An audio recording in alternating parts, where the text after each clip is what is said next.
Despite the 2024 Formula One Championship being very exciting, Liberty Media is constantly searching for new ideas to capture an ever wider audience. The increase in sprint weekends has made the schedule much denser for the 6 selected events. Former Scuderia Ferrari team principal Stefano Domenicali, currently the chief executive officer of Formula One, is a fervent supporter of this, as he believes they enrich the weekend with sessions that immediately offer something at stake, starting from Friday. It's an understandable motivation, but the Saturday races, which are run over a distance of 100 kilometers, have rarely delivered great excitement, and the reasons are quite evident. The reward in terms of points is too small to justify the high risk of compromising the main race on Sunday. Additionally, there is a safety problem. On some circuits, especially in adverse weather conditions, a single practice session is completely insufficient to get a feel for the track, especially for rookies. On the other hand, for the Formula One teams, the 3 practice sessions are mainly used by the engineers and technicians to perfect the car's setup, determined after numerous simulator sessions. Unfortunately, or fortunately, depends on how you look at it, the correlation between testing in a virtual context and the real behavior of the cars on the track is often inaccurate. For this very reason, in the end, more time is needed to reach the ideal setup, necessary to unlock the full potential of the car, which otherwise remains largely untapped, a situation we have seen several times with various teams. However, based on the data, Liberty Media considers the sprint format a success, managing to convince even a good portion of purists who are particularly attached to the tradition of the sport. The real question, however, is this: has the quality of the spectacle truly benefited? Once upon a time, attending a Formula One Grand Prix was a unique event, regardless of what happened in the days leading up to Sunday. Even the warm-up, a half-hour test and race setup before the race, which was eliminated to reduce costs, still managed to excite fans, being a taste of the race pace.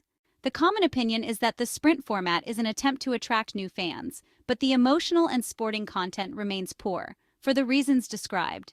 In addition to what has been said, the F1 leadership seems determined to push forward what they see as the natural evolution of the premier motorsport category towards a more entertainment-oriented format.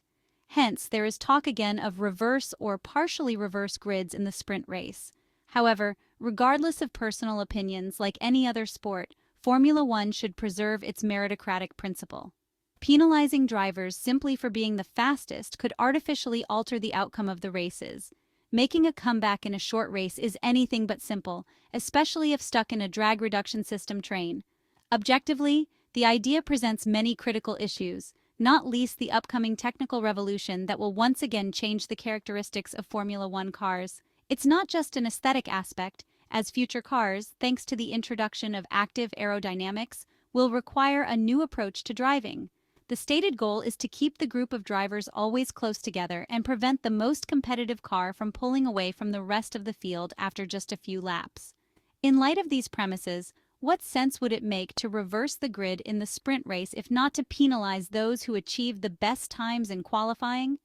Finally, we can say that in the top category of motorsport, there is no room for naivety. If one day the reverse grid were really introduced in the qualifying shootout, would the top teams and drivers still give their best knowing they would have to start mid-pack on Saturday? The hope is that yet another mention of the reverse grid by Formula One Chief Executive Officer Stefano Domenicali is just the result of a heatstroke during the scorching summer of 2024. What Stefano Domenicali thinks should be an idea for Formula One is that every session on a Grand Prix weekend has a competitive element and a reason for fans to watch. He especially does not understand why, in an era when teams are running endless simulations to perfect their setups, F1's normal weekend format allows for 3 practice sessions that count for nothing beyond helping engineers. One of the shifts that Formula One has seen in the Liberty Media era has been in taking the series to the fans, which means more destination city races. While some new additions, such as Qatar, are at permanent tracks, for other venues like Las Vegas, Miami, and Saudi Arabia, this has meant street circuits. Now with Madrid and potentially Bangkok coming as future additions, the nature of the F1 calendar appears to be moving away from its traditional base of permanent venues. While there is no escaping the fact there are more street circuits on the schedule, the Italian manager does not think there are too many. One of Liberty Media's success stories since taking over has been the impact of Netflix's drive to survive in bringing a new audience to Formula One. Allied to opening up social media channels, it has fueled a new generation of fans that have helped Grand Prix racing's popularity stay sky high after the post-COVID bounce.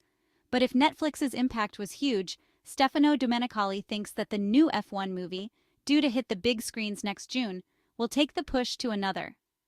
The former Ferrari team principal believes that the new F1 movie will work because Formula One management has been clear with the filmmakers that boundaries had to be pushed. It could not just be another motor racing movie tick box exercise. Stefano Domenicali even suggests that some of the camera angle ideas that will be used in the movie could even be adopted by F1 itself for future onboards to boost its own coverage of races.